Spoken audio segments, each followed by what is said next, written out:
Okay, so today we're going to talk about nutrition, and that is a topic that you can go extensively into. So I'm going to focus on our herd of Nigerian Dwarf show goats and what we do to keep them in peak condition for showing and lactation during milking season. So it kind of looks like a Kalmbach ad right now, but this is the feed that we feed our goats, and I'll tell you a few reasons why. The Milk Maker goat feed, if you look at the label, has 17% protein. So when you're milking dairy goats, you want to have a high amount of protein. It has the copper. You want a goat specific feed, and then you want your calcium to phosphorus ratio to be 1:2, or 2:1, sorry. But I chose this feed because of the ingredients, and I've just had a lot of success with the increased milk production. And it's not a molasses feed, it is a plain pellet. I find with the molasses feeds, the mix isn't always exactly right, and you have to be careful with a ruminant. If they get too much grain, especially a sweet feed, it can throw off the rumen, and you don't want enteritis or acidiosis or any issues like that. I'm going to back up a second and talk about body condition score.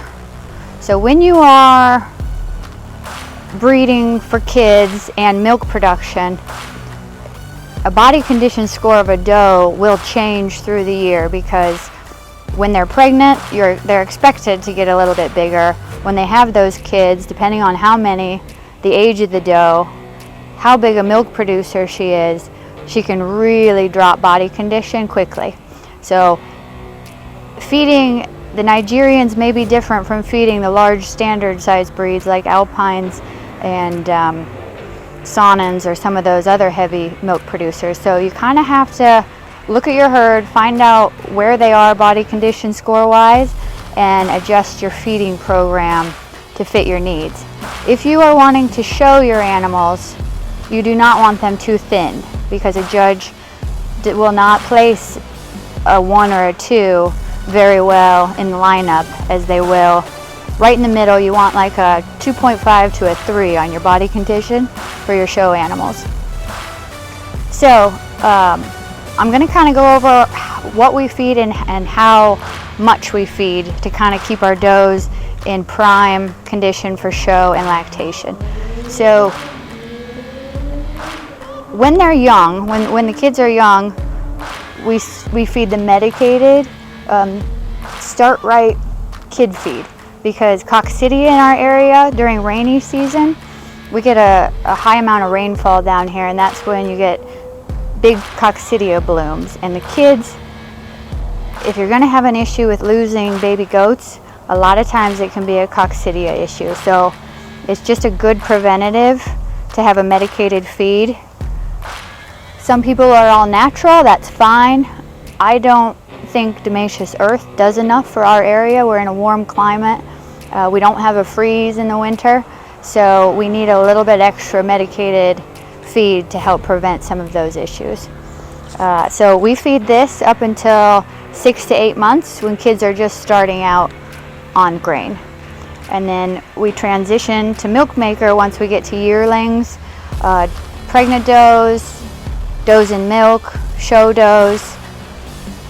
So for our show does, I used to feed trays walking into the pen with a bucket of grain when you have 65 head of goats is not a smart idea. Anyone who has a large goat herd will know you will get mauled by a herd of goats if you have a bucket of grain and walk in there.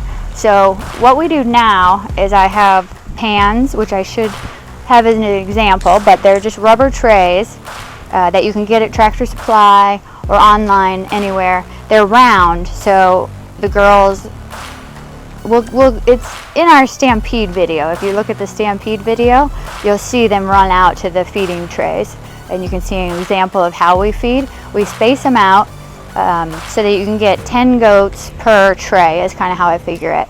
So they get 2 horse-sized scoops of the milk maker, but for the pregnant and lactating does and show does, I actually add in a little bit extra to their feed just for added protein. We add in the alfalfa pellets. You can get alfalfa hay, which hay right now is quite expensive, and I'm sure all of you are watching this have herds of goats, so you may know how wasteful they can be. They tend to pick out the leafy green part of the alfalfa and leave the stem. So to try, the idea of feeding not only is for nutrition, but to make your dollar stretch as far as you can and get the most bang for your buck. So we add in the alfalfa pellets to the grain to give it a little bit more protein and just supplement that alfalfa for our milk producers and our pregnant does.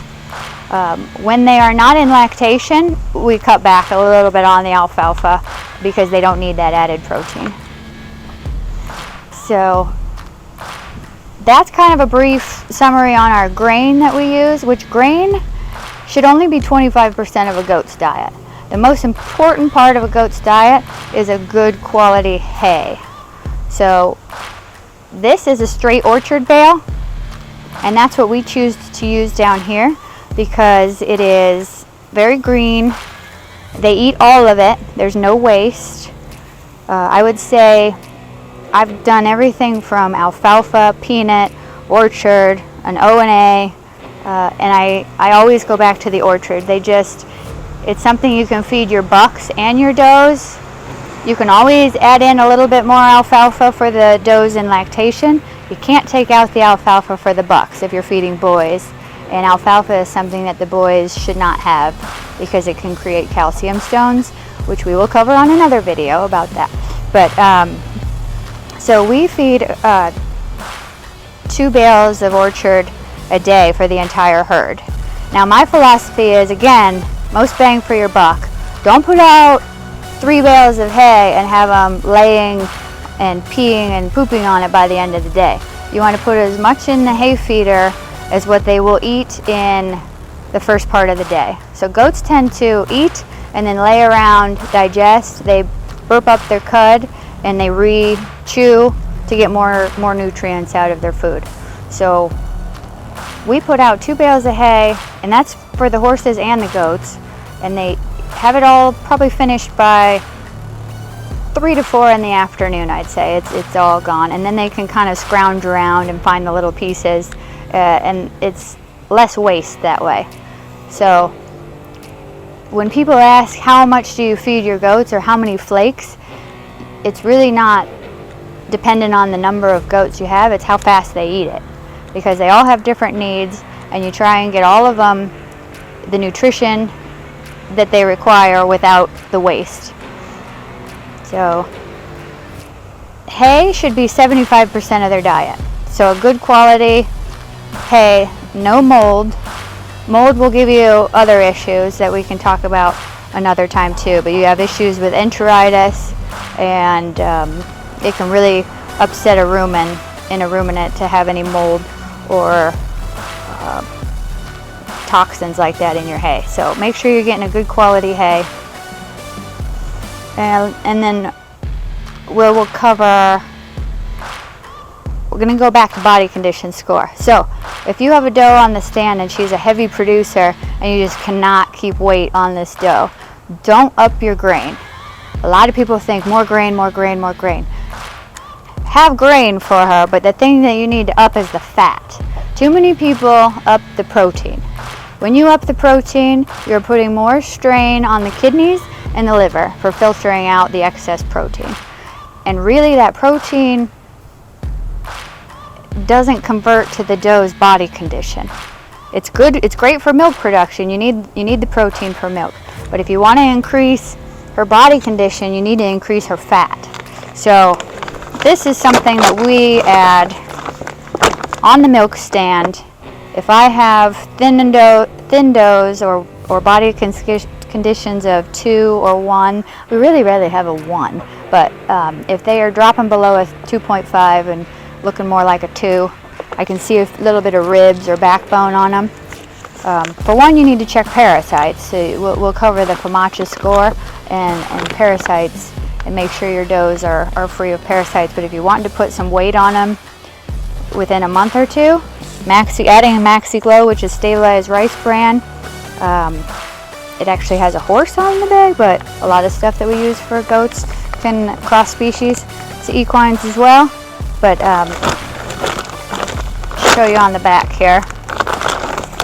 It does have protein in it as well, but you've got 18% fat. So it also has some vitamin E, which is good. That's not a ton of vitamin E, but you really want to up the fat. Now, this is kind of an expensive supplement to buy if you are looking to save a little money. I work for a veterinarian, and she told me you can add an oil to your feed as well. If you want to just go to the supermarket and buy a corn oil, you can add a little half a cup of corn oil on 2 scoops of grain for 10 goats. That's what we do, 2 scoops per 10 goats and 1 scoop of alfalfa and a little bit of corn oil on there, and that can be an additional fat that you add to the feed to up body condition. One thing that you need to have in a herd of dairy goats or even meat goats is a quality mineral. Nah, I just read it off the bag. But you want to have a loose mineral, free choice for the goats 24/7. This one is a cross-species mineral. Actually, I take that back. This is a goat-specific mineral, even though it doesn't say it on the bag. It says it on our little insert here. So it's best to have a goat-specific mineral because it will have a little bit more copper in it than a cross-species mineral.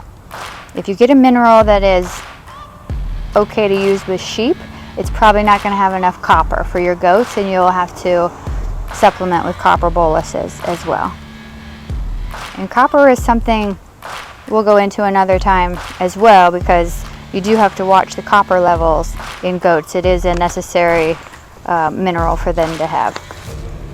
But goats are one of the animals that are really good at self-regulating their mineral levels. So down here in Florida, our sand doesn't have a whole lot of minerals in it. So we do get hay that's from up north, so that helps a little bit. And good quality feed has a mineral in it as well. But goats know when they're lacking in minerals, and they will go to that mineral feeder and take as much as they need. Now, a lot of people don't know that you can have your vet do a mineral panel blood work done every once in a while.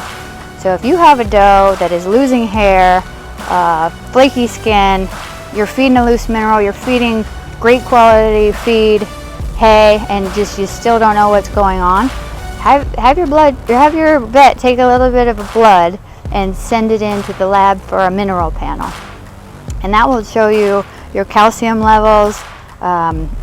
Say you specifically want to know copper levels, because too much calcium, which we're always throwing at our dairy does, can actually block copper and zinc.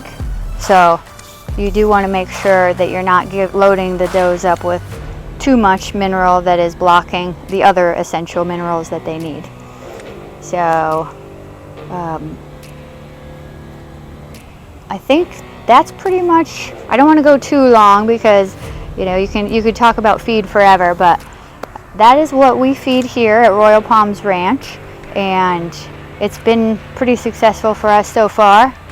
So that's all for now, and if you haven't subscribed yet, please subscribe and check out our other videos.